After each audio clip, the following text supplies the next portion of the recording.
Ball Thackeray అనేటోడు MP కాలే, MLA కాలే, వార్డు మెంబర్ కాలే, ఎంపీటీసీ కాలే, జడ్పీటీసీ కాలే, కానీ బాంబేకి పోయించిండా లేదా? ఇందిరాగాంధీ లాంటి ఆమె ఆయన ఇంటి ముందు 3 రోజులు అపాయింట్మెంట్ కోసం వెయిట్ చేసిందా లేదా? Character is everything.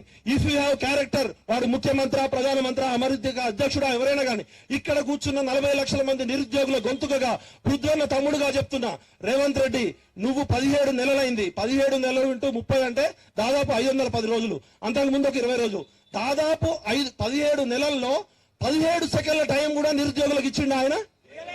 ఇలా రేవంత్ రెడ్డి కుర్చీలో కూర్చోడానికి కారణం ఎవరు?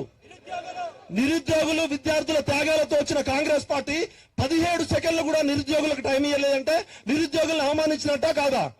ఎవరో కాంగ్రెస్ లీడర్లు ఈ మధ్య మాట్లాడుతున్నారు, జంగు సైరన్ కాదు బొంగు సైరన్ అని. అరే కొడకల్లారా, మిమ్మల్ని బట్టలు ఇప్పించి కొడతాను ఎవడో నా మాట అంటే. కాంగ్రెస్ పార్టీలో ఉన్న నా మిత్రులైనా, నా బంధువులైనా సరే, నిరుద్యోగుల గురించి, విద్యార్థుల గురించి ఇంకొక మాట మాట్లాడినా మిమ్మల్ని ఉరికించి కొట్టకపోతే చెప్పండి బిడ్డలారా, వాడు ముఖ్యమంత్రి అయినా సరే, ఎవడైనా సరే.